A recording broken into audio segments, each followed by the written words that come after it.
Hello everyone, स्वागत है आप सभी का हमारे चैनल मेड कैम क्लासेस में। तो आज जो है हम असिस्टेंट प्रोफेसर भाई क्या होता है, कैसे जो है क्या क्या एलिजिबिलिटी होती है जॉब की, क्या क्या प्रमोशन का प्रोसीजर है और किस स्टेट में कैसे जो है वैकेंसी आती है और उनका क्या सिलेबस रहता है, ये सारी चर्चाएं हम करने जा रहे हैं। अगर मैं आपसे असिस्टेंट प्रोफेसर की बात करूं तो असिस्टेंट प्रोफेसर जो है वो फैकल्टी मेंबर होता है किसी कॉलेज या यूनिवर्सिटी या इंस्टीट्यूट बोल सकते हैं। इनमें एक फैकल्टी मेंबर होता है जिनका जो मेन जॉब है वो टीचिंग का होता है अंडर ग्रेजुएट स्टूडेंट को, और सम टाइम जो है कभी कभी कि जो पोस्ट ग्रेजुएट स्टूडेंट होते हैं उन्हें भी पढ़ाने का मौका मिलता है। उसके साथ साथ जो है रिसर्च कि भाई रिसर्च के लिए प्रोजेक्ट आते हैं कॉलेज में, उन पे उनका वर्क करना रहता है, रिसर्च का काम होता है। और एकेडमिक लेवल पे जो है काम करना होता है कि हाँ कि डिपार्टमेंट में कुछ काम है या जो है कॉलेज इंस्टीट्यूट में एकेडमिक लेवल पर कुछ काम है। तो ये सारी चीज़ें जो है असिस्टेंट प्रोफेसर को करनी होती हैं। अगर मैं असिस्टेंट प्रोफेसर की बात करूं तो देखिएगा, सबसे पहले जो है होता है हमारा असिस्टेंट प्रोफेसर।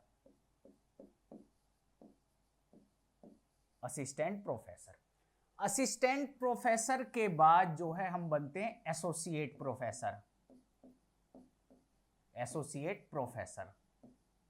और एसोसिएट प्रोफेसर के बाद जो है बनते हैं प्रोफेसर।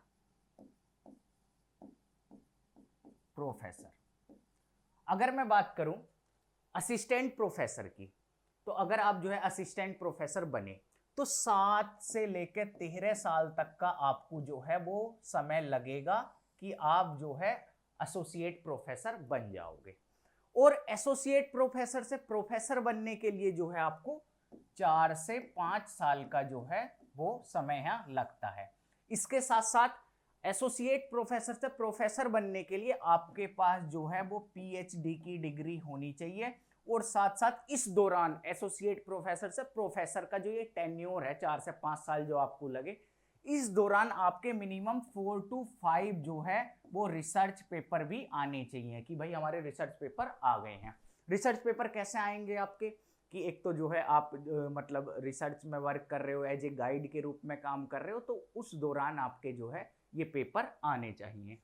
अगर मैं असिस्टेंट प्रोफेसर की बात करूं तो असिस्टेंट प्रोफेसर के लिए जो आपकी एलिजिबिलिटी होती है वो होती है कि आपके पीजी पोस्ट ग्रेजुएशन में मिनिमम 55% प्लस मार्क्स होने चाहिए, पहली चीज। दूसरी चीज आपका जो है नेशनल एलिजिबिलिटी टेस्ट बोल सकते हैं या स्टेट एलिजिबिलिटी टेस्ट बोल सकते हैं, जिसे पहले हम स्टेट लेवल एलिजिबिलिटी टेस्ट भी बोलते थे, इसका नाम चेंज करके सेट कर दिया गया है। या तो आपके पास नेट की डिग्री होनी चाहिए या सेट होना चाहिए या स्लेट होना चाहिए। ठीक है, अब बनते कैसे हैं इसके बारे में भी हम चर्चा करेंगे। उससे पहले थोड़ा सा इनका सैलरी का जो है चर्चा कर लेते हैं। अगर मैं असिस्टेंट प्रोफेसर की बात करूं तो लगभग 1 लाख प्लस जो है इनकी सैलरी होती है, जिसमें 85K मतलब 85,000 रुपए जो है आपके इन हैंड आपको मिल जाएंगे। जिसमें अगर मैं बात करूं तो 57,500 जो है इनका ग्रोस पे होता है, जिसमें 50% dearness allowance, 18% HRA house rental allowance रहता है, साथ साथ जो है 4 से 5% TA ट्रेवल अलाउंस, ये सारी चीज रहती है। अच्छा, इस पे 85 के साथ साथ आपके जो है 10,000 कट जाएंगे, जो न्यू पेंशन स्कीम है, न्यू पेंशन स्कीम के 10,000 कट जाएंगे, और 10,000 आपकी PF आपकी जो है प्रोविडेंट फंड होता है उसमें आपके चले जाएंगे। तो अगर मैं मोटा मोटी बात करूं तो 1 लाख समथिंग 1,05,000 जो है वो आपका सैलरी मिलती है किसमें, असिस्टेंट प्रोफेसर में, टोटल ग्रोस। वहीं अगर हम एसोसिएट प्रोफेसर की बात करें तो ऑलमोस्ट डबल सैलरी जो है ऑलमोस्ट डबल हो जाती है, कितनी, 2 लाख प्लस 2,10,000 ऐसे कुछ मिलती है। वहीं अगर हम प्रोफेसर की बात करें तो सैलरी ऑलमोस्ट आपकी ट्रिपल हो जाती है, मतलब 3 लाख के समथिंग जो है, 2.5 से 3 लाख के समथिंग आपको जो है सैलरी मिलती है। जो असिस्टेंट प्रोफेसर से प्रोफेसर बनने के लिए आपको एक कोर्स भी करना पड़ता है जिसका नाम ओरिएंटेशन जनरलाइजेशन कोर्स होता है, जो कि 21 डेज का होता है। उसके साथ साथ 7 दिन का आपको रिफ्रेशमेंट एक कोर्स होता है, वो भी करना है। तो ये दोनों कोर्स करने पड़ते हैं और मिनिमम समय जो 7 से 13 साल जो है इसके लिए लगता है।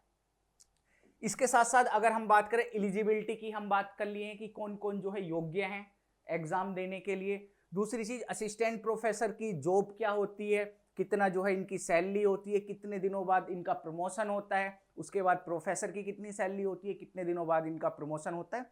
यहां सबसे महत्वपूर्ण एक चीज है, अब आपके मन में सवाल आया होगा क्या पीएचडी जो है वो जरूरी है प्रोफेसर बनने के लिए? मतलब हम असिस्टेंट प्रोफेसर बन गए नेट निकालने के बाद, तो क्या हम जो है पीएचडी कर सकते हैं? नहीं। तो देखिए, अगर आप असिस्टेंट प्रोफेसर बन गए तो इसके साथ साथ जो है आप पीएचडी में इनरोल हो सकते हो। ये जो है यहाँ आप पीएचडी में इनरोल हो सकते हो, और अगर आप पीएचडी में इनरोल हो गए तो यही जो 7 से 13 साल ही आपके लगेंगे। भाई पीएचडी करने में थोड़ा ज्यादा समय लगेगा क्योंकि आप जो है रेगुलर नहीं रहोगे, तो आपको थोड़ा समय ज्यादा देना पड़ेगा, बट हाँ आपका जो है वो पीएचडी डिग्री कंप्लीट हो जाएगा। पीएचडी डिग्री आपका यूज कहाँ होगा? एसोसिएट प्रोफेसर के बाद, कि भाई एसोसिएट प्रोफेसर बन गए उसके बाद प्रोफेसर बनने के लिए आपकी जो है पीएचडी की डिग्री जरूर होगी। ठीक, अब अगर हम यहां से आगे चलते हैं, हाँ इसकी बात करूं सेट, तो सेट क्या होता है भाई? हर स्टेट का अपना एक एलिजिबिलिटी टेस्ट होता है, उसे सेट बोलते हैं, जिसका पहले नाम स्टेट लेवल एलिजिबिलिटी टेस्ट था, अब उसका नाम सेट कर दिया गया है। दूसरी चीज, या तो आपका नेट होना चाहिए, नेशनल लेवल एलिजिबिलिटी टेस्ट। इसके बाद अगर मैं बात करूं आपसे कि हाँ भाई क्या क्या तरीके हैं how to get the job, अगर मैं यहां बात करूं how to get the job, तो देखिए 2 तरीके होते हैं। 2 तरह के कॉलेज से हम बात करते हैं। एक ऐसे कॉलेज जो रन होते हैं बाय गवर्नमेंट, गवर्नमेंट कॉलेज बोल सकते हैं। जो ग्रांट इन एड कॉलेज, एक ऐसे कॉलेज होते हैं जिसमें जो है सरकार अपने जो है पैसे देती है, उनके टीचिंग नॉन टीचिंग स्टाफ की सैलरी देती है। तो 2 तरह के कॉलेज की अगर मैं बात करता हूं, यहाँ 2 तरह के कॉलेज की मैं बात कर रहा हूं। गारंट इन एड की अगर मैं बात करूं, दूसरी जो मैं बात करूंगा आपसे जो हमारे गवर्नमेंट कॉलेज होते हैं, जो हमारे गवर्नमेंट कॉलेज है। अब जो गारंट इन एड कॉलेज है इसमें डायरेक्ट आपका इंटरव्यू होगा, डायरेक्ट आपका इंटरव्यू होगा, इंटरव्यू होने के बाद जो है आपका सिलेक्शन हो जाएगा। बट एलिजिबिलिटी वही चाहिए आपकी कि नेट या सेट होना चाहिए, मिनिमम 50% मार्क्स आपके होने चाहिए, और डायरेक्ट इसमें इंटरव्यू होता है। और सेम गवर्नमेंट जॉब होती है, गवर्नमेंट ही हमारी सैलरी पे करती है, सब कुछ सेम होता है।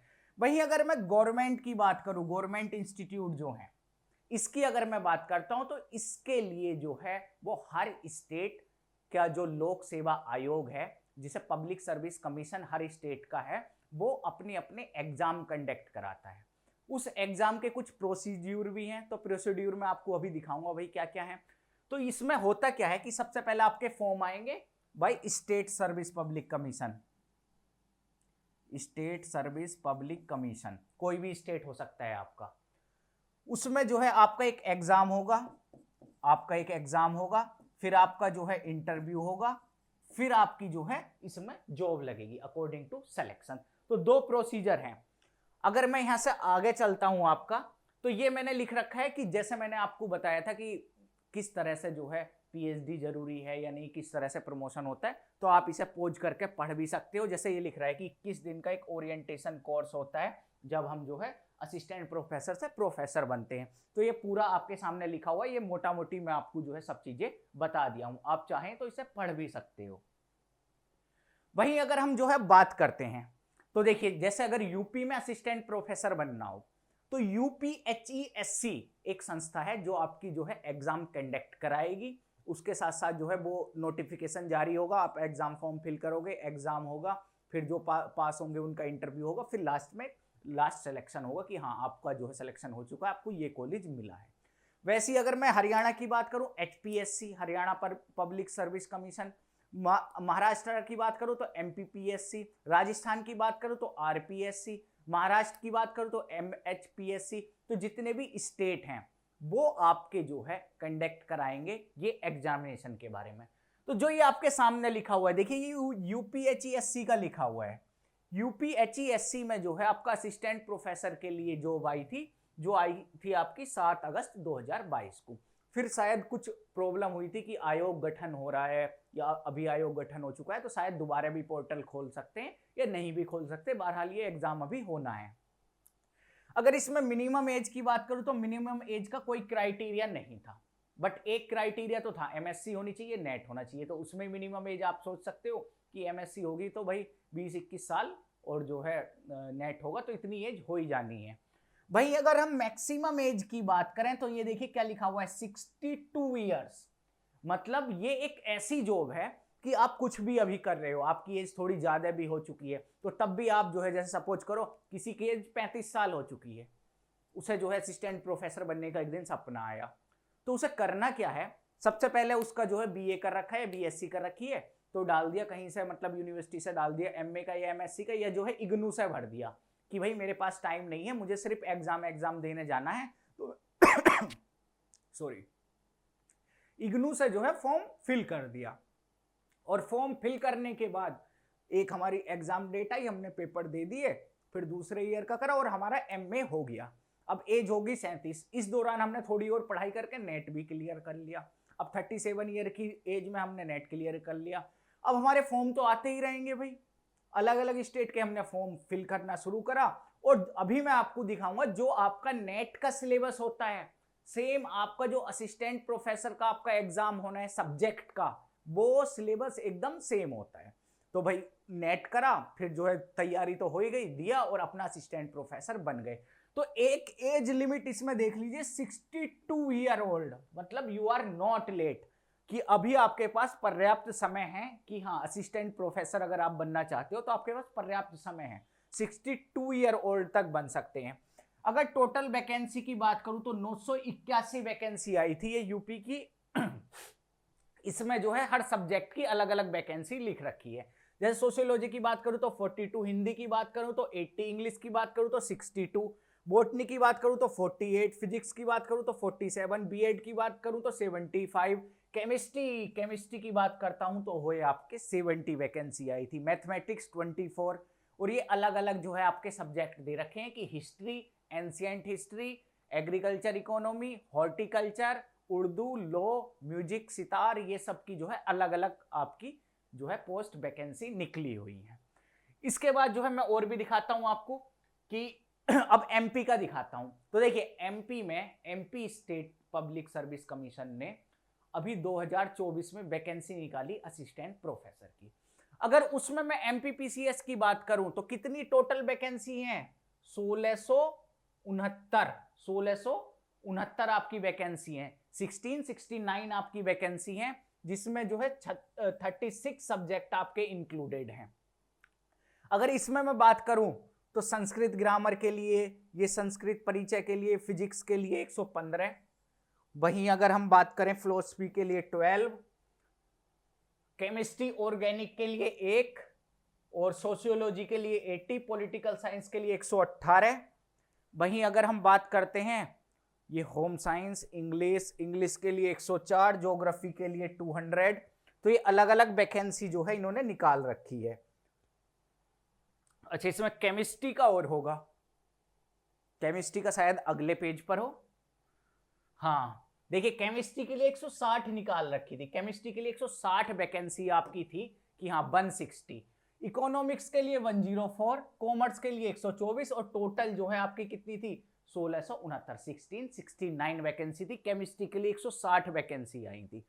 अगर एग्जाम पैटर्न की बात करें एमपीएससी के, तो किस तरह से था कि रिटन एग्जाम आपका होना था, उसके बाद आपका जो है फिर इंटरव्यू होना था, उसके बाद आपका डॉक्यूमेंट वेरिफिकेशन होना था, फिर फाइनल सिलेक्शन लिस्ट, हाँ ये सेलेक्ट हुए थे वो आनी थी।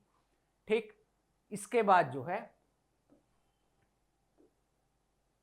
हाँ, इसके बाद जो है बेसिक सैलरी भी मैंने यहां लिख रखी है, जो मैं आपको एक थोड़ा मोटा मोटा आइडिया भी दिया था। तो देख लीजिए, 1,25,000, 1,02,501। अब इसमें अगर बेसिक सैलरी की बात करें तो इतना, डीए इतना, एचआरए इतना, टीए इतना, डीए फिर इतना, और ग्रोस सैलरी आपकी जो हो रही है वो इतनी आपकी हो रही है। और लगभग यही अमाउंट मैं आपको थोड़ी देर पहले अभी बताया था। इसके बाद अगर हम बात करते हैं तो ये देखिए, अभी कुछ ही दिन पहले, 1 महीना पहले जो है वो HPSC ने 2024 में नोटिफिकेशन जारी करा था, जिसमें आपकी मिनिमम एज 21 साल थी, मैक्सिमम एज 42 थी, और जो है रिलैक्सेशन भी था कुछ एज का, कुछ इन्होंने जो है अपनी गाइडलाइन दे रखी होंगी। अगर टोटल पोस्ट की बात करें तो 2424 जो बहुत ज्यादा होती हैं। और देखिए क्या लिखा हुआ है, मास्टर डिग्री में मिनिमम 55 आपके परसेंट जो है होने चाहिए, किसी भी रिकॉग्नाइज्ड यूनिवर्सिटी से इंडिया में आपने जो है वो पीजी करा हुआ हो। वहीं अगर हम बात करें कि हाँ असिस्टेंट प्रोफेसर की कितनी वैकेंसी थी, तो इंग्लिश के लिए देखिए 613 वैकेंसी हैं, ज्योग्राफी के लिए देखिए 316 वैकेंसी हैं। वहीं अगर हम केमिस्ट्री की बात करें तो 123 वैकेंसी हैं, कॉमर्स के लिए बात करें तो 153 है, फिजिक्स के लिए बात करें तो 96 हैं। तो ये अलग अलग वैकेंसी हैं जो आपके सामने सब लिखी हुई हैं। अच्छा जी, इतनी बात समझ में आई। अगर यूपीएचईएससी का बात करूं, क्योंकि हम इसकी तो बात कर लिए हैं, एमपी का कैसे कैसे एग्जाम होना है। अगर हम यूपीएचईएससी का बात करते हैं तो सबसे पहले आपका एक सामान्य पेपर होना है, जनरल पेपर, जिसमें आपको थोड़ा करंट अफेयर पूछ सकता है, यूपी के बारे में थोड़ा पूछ सकता है, हिस्ट्री ज्योग्राफी इनका जो है अपना एक सिलेबस है उससे आएगा, जिसमें आपके 30 प्रश्न होंगे और 60 नंबर के होंगे। 30 जो है क्वेश्चन होंगे और 60 मार्क्स के टोटल क्वेश्चन होंगे, जिसके लिए घटना चक्र जो है वो रिकमेंड करा जाता है कि हाँ भाई घटना चक्र से इसे पढ़ सकते हैं। कुछ आप प्रीवियस ईयर जो है वो यूट्यूब से देख सकते हैं। दूसरा आपका जो है सब्जेक्टिव पेपर होना है, जितने भी कॉमर्स के अलावा स्टूडेंट है उनका एक सब्जेक्टिव पेपर होना है, जो 70 क्वेश्चन जिस माने जो 140 मार्क्स का होना है, 140 मार्क्स का। फिर उसके बाद जो है आपका इंटरव्यू होना है, जो 30 नंबर का होगा आपका इंटरव्यू। अच्छा, जो ये सब्जेक्टिव पेपर है आपका, इसका मैं आपको अभी सिलेबस भी दिखाऊंगा, इससे आपको समझ में आएगा कि हाँ कि जो नेट का सिलेबस है अगर आप अच्छे से तैयार कर लिए तो आप जो है ये वाला सब्जेक्टिव पेपर में भी बहुत अच्छे मार्क्स ला सकते हो। कुल जो है 230 नंबर का एग्जाम होगा, फिर इसमें आपकी फाइनल लिस्ट लगेगी। अब ये देखिएगा, ये एमपी का और मैंने लिया है, इसमें क्या आना है कि फर्स्ट पेपर होना है जिसमें 200 नंबर का पहला पेपर होगा, जिसमें 50 क्वेश्चन आएंगे आपके, 1 घंटे का पेपर होगा। इसमें एमपी के बारे में पूछेगा, नेशनल और इंटरनेशनल लेवल के बारे में जनरल नॉलेज पूछेगा, फिर कंप्यूटर की नॉलेज पूछेगा। तो ये 200 नंबर का होना है। फिर सब्जेक्टिव पेपर जो है आपका, उसके मार्क्स देखिए कितने हैं, 600। कितने क्वेश्चन है, 150। कितने घंटे का, 3 घंटे का। उसके बाद जो है आपका इंटरव्यू होगा जो 100 नंबर का होगा। टोटल जो है वो 900 जो है आपके मार्क्स में से जितने भी आपके मार्क्स आएंगे उसी हिसाब से जो है चीजें फाइनल होंगी। एग्जाम का पैटर्न लगभग सेम है। सबसे ज्यादा वैल्यू किसकी, देखिए इंटरव्यू में तो आप पढ़ के ही जाओगे भाई, वो तो सब मैं आपको दिखा रहा हूं। और अगर आप और सब्जेक्ट के हो, किसी और सब्जेक्ट के हो, तो आप अपना सिलेबस जो है वो डाउनलोड करके देख सकते हो। अगर केमिस्ट्री की मैं बात करूं तो देखिएगा जरा, यहां पहला जो है आपका क्या है, स्ट्रक्चर एंड बॉन्डिंग के बारे में दे रखा है। दूसरा सिमेट्री एलिमेंट्स के बारे में दे रखा है। तीसरा इलेक्ट्रोकेमिस्ट्री है आपका। फिर न्यूक्लियर केमिस्ट्री है। फिर सॉलिड स्टेट है। फिर chemistry of non transition element S and P block के बारे में पूछा गया है। फिर chemistry of transition metal element मतलब डी ब्लॉक और कोऑर्डिनेशन के बारे में पूछा गया है। डी ब्लॉक और कोऑर्डिनेशन के बारे में यहां पूछा गया है। फिर देखिए मैकेनिज्म ऑफ इनऑर्गेनिक रिएक्शन, जो आपका ऑर्गेनोमेटेलिक में पढ़ते हो, कुछ कोऑर्डिनेशन में पढ़ते हो, जैसे substitution reaction, trans effect, electron transfer reaction, fluxional molecule, palladium catalyst reaction, कुछ आप जो है इसमें आप पढ़ते हो कोऑर्डिनेशन में, कुछ आप पढ़ते हो ऑर्गेनोमेटेलिक में। फिर आपका ऑर्गेनोमेटेलिक अलग से दे रखा है, ये ऑर्गेनोमेटेलिक। फिर आपका मोलिकुलर ऑर्बिटल डायग्राम, टेट्राहाइडल और ऑक्टाहाइडल के पूछे हैं। फिर बायो इनऑर्गेनिक, फिर स्पेक्ट्रोस्कोपी, इसमें जो है आपकी इनऑर्गेनिक स्पेक्ट्रोस्कोपी मेनली पूछी जाती है। चलिए भाई आगे चलते हैं। ये आपकी एनालिटिकल केमिस्ट्री है, ये आपकी स्टीरियो केमिस्ट्री है। फिर रिएक्शन मैकेनिज्म आपका टोटल आ गया, एलिमिनेशन, सब्स्टिट्यूशन और जो है एडिशन, ये सारी रिएक्शन है। फिर नेम रिएक्शन है। फिर रिएजेंट आ गया आपका। फिर पेरिसाइक्लिक है। फिर फोटोकेमिस्ट्री है। और लास्ट में आप देखना इसमें एनएमआर है। तो आपको क्या लग रहा है ये सिलेबस देखकर कि सारे का सारा सिलेबस आपका किससे कवर हो रहा है, जो आप नेट की तैयारी करते हो उससे कवर हो रहा है। पेरिसाइक्लिक रिएक्शन है, फोटोकेमिस्ट्री है। अब और देखिएगा, एरोमेटिसिटी है आपका, हेट्रोसाइक्लिक है, थर्मोडायनामिक्स है, केमिकल काइनेटिक्स है, चेन रिएक्शन फोटोकेमिस्ट्री है, स्टैटिस्टिकल थर्मोडायनामिक्स है। फिर आपका जो है ल्यूमिनेसेंस, ये काइनेटिक्स का ही टॉपिक आ गया, रिलैक्सेशन वगैरह। फिर नॉन इक्विलिब्रियम थर्मोडायनामिक्स आ गई आपकी, फिर माइक्रोमोलिक्यूल्स। तो ये अभी जो आपने देखा ये था आपका यूपीएचईएससी का सिलेबस। वहीं अगर हम आगे चलते हैं, अभी आप आगे भी देखना, ये आप एमपी के बारे में है कि ये एग्जाम पैटर्न है आपका, कैसे कैसे क्या होगा। अब ये देखिए जो पहले मार्क्स का इसमें मैं दिखाया था, history culture and literature of MP पूछा जाएगा, ज्योग्राफी ऑफ एमपी पूछा जाएगा, politics and economics of MP पूछा जाएगा, करंट इवेंट्स पूछे जाएंगे, इंफॉर्मेशन और कम्युनिकेशन टेक्नोलॉजी से कुछ क्वेश्चन पूछे जाएंगे। वहीं अगर हम केमिस्ट्री की बात करें तो ये थोड़ा जो ये वाला पार्ट है ये आप मतलब गूगल करके भी पढ़ सकते हो। ये क्या है कि पुराने टाइम पे मतलब एंशिएंट इंडिया में, ये एंशिएंट वर्ल्ड में किस तरह से जो है वो हमारी मेटल प्योरीफाई होते थे, कौन कौन सी टेक्निक यूज होती थी, डाई पिगमेंट्स ये कौन कौन से यूज होते थे। उसके बाद अगर हम आगे चलें तो दूसरा है क्वांटम मैकेनिक्स, ये पूरा क्वांटम केमिस्ट्री आपका आ गया है। उसके बाद हम चले इलेक्ट्रोकेमिस्ट्री, आपका ये पूरा आ गया, कोलाइडल सॉल्यूशन आ गए और इलेक्ट्रोकेमिस्ट्री ये पूरा यहाँ आ गया है। उसके बाद अगर हम बात करें पीरियोडिसिटी आ गई है, एस और पी ब्लॉक आ गए हैं, और इनर ट्रांजिशन एलिमेंट और ट्रांजिशन एलिमेंट, और उसके साथ साथ एस एंड पी ब्लॉक ये पूरा यहाँ कवर हो गया है। लैंथेनाइड एक्टिनाइड किस में आ जाएंगे आपके इनर ट्रांजिशन एलिमेंट्स में। उसके बाद acid base, polymer, environmental chemistry, photochemistry, chemical bonding, coordination. अगर हम आगे चलें organometallic, analytical chemistry, bio inorganic, nuclear chemistry और fundamental principle of NMR, ESR, UV visible, Mossbauer, IR, Raman spectroscopy, मतलब आपकी टोटल स्पेक्ट्रोस्कोपी ये आ गई। उसके बाद आईयूपीएससी, ये आपका स्टीरियोकेमिस्ट्री हो गई, ये रिएक्टिव इंटरमीडिएट और रिएक्शन मैकेनिज्म हो गया आपका, और ये आपका जो है रिएजेंट, कीमो सेलेक्टिविटी, रेजियो सेलेक्टिविटी, ये सब वाला पार्ट हो गया। उसके बाद ऑर्गेनिक सिंथेसिस, एसिमेट्रिक सिंथेसिस हो गई आपकी। फिर साथ साथ जो है कॉन्सेप्ट ऑफ एरोमेटिसिटी आपका आ गया है, कॉन्सेप्ट ऑफ एरोमेटिसिटी आ गया। फिर जो है हेट्रोसाइक्लिक कंपाउंड आ गए आपके।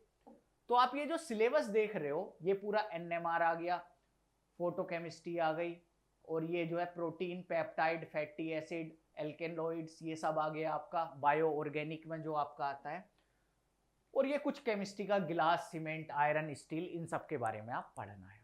तो आपको टोटल बात अभी तक क्या समझ में आई कि अगर आपने जो है पोस्ट ग्रेजुएशन कर रखी है, 55 प्लस मार्क्स है, तो आप नेट क्वालिफाई कर सकते हो। अगर आपका नेट क्वालिफाई है या आप प्रिपरेशन कर रहे हो तो साथ ही साथ आपकी असिस्टेंट प्रोफेसर की भी प्रिपरेशन हो रही है, और आपकी जो है वैकेंसी लगातार हर अलग अलग स्टेट की आती रहती है।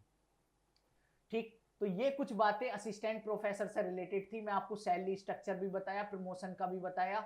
और कुछ स्टूडेंट के मन में डाउट होता है भाई, कुछ स्टूडेंट के मन में डाउट होता है कि हाँ कि मतलब पीएचडी क्या मस्ट है, तो पीएचडी आप साथ साथ कर सकते हो, तब भी आपका प्रमोशन होगा, एसोसिएट में होगा, फिर एसोसिएट से जो प्रोफेसर बनने का जो 4-5 साल लगते हैं, उस 4-5 साल में एक क्राइटेरिया हो रहा है, मिनिमम आपकी उस टाइम रिसर्च के दौरान 4 से 5 पेपर पब्लिश होने चाहिए। तो ये सारी कंडीशन फुलफिल करते हो तो बहुत ही अच्छी एक रॉयल जॉब होती है असिस्टेंट प्रोफेसर। इसके साथ साथ ये कुछ डिटेल हैं, हम जो है केमिस्ट्री का आपको सिलेबस प्रोवाइड करते हैं। अगर आप केमिस्ट्री का सिलेबस लेना चाहते हो तो मेड कैम्प क्लासेस ज्वाइन कर सकते हो, जिसमें जो हम आपका असिस्टेंट प्रोफेसर का कंप्लीट सिलेबस प्रोवाइड करेंगे। वीकेंड में आपका मेंटरशिप क्लास होगी, टॉपिक वाइज पीवाईक्यू मिलेंगे आपके, मतलब एक जो है स्पेसिफिक असाइनमेंट बनाए जा रहे हैं। अलग अलग जो है स्टेट के जितने भी असिस्टेंट प्रोफेसर की वैकेंसी आती हैं उसमें किस टाइप के क्वेश्चन पूछे आते हैं, कौन से टॉपिक से। टेस्ट सीरीज मिलेगी, डाउट सेशन मिलेगा, पर्सनल मेंटरशिप मिलेगी, और लैपटॉप और मोबाइल दोनों का एक्सेस आपको मिलेगा।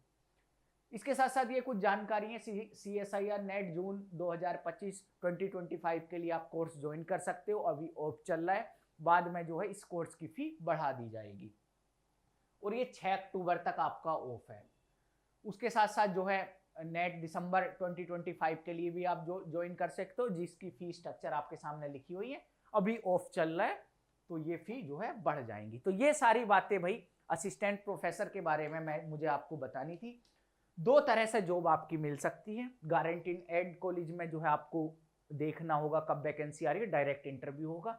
दूसरा आपका स्टेट पब्लिक सर्विस कमीशन आपका जो है वो वैकेंसी निकालेगा, फॉर्म निकालेगा, तो आपको एग्ज़ाम देना होगा। क्राइटेरिया अगर आप फुलफिल करते हो फिर आपका जो है इंटरव्यू होगा। उसके बाद कैसे प्रमोशन होना है, क्या सिलेबस है, क्या जो है सारा टेन्योर रहता है, तो पूरी चीज़ मैं आपको डिटेल से इसमें बता दिया हूँ। तो आशा करता हूँ कि आपको सारी चीज़ें समझ में आई होंगी। अगर आपको वीडियो पसंद आया हो तो वीडियो को लाइक करिए। अगर कुछ आपकी क्वेरी है आप कमेंट बॉक्स में पूछ सकते हो। आप सभी का बहुत बहुत धन्यवाद। Thank you so much everyone.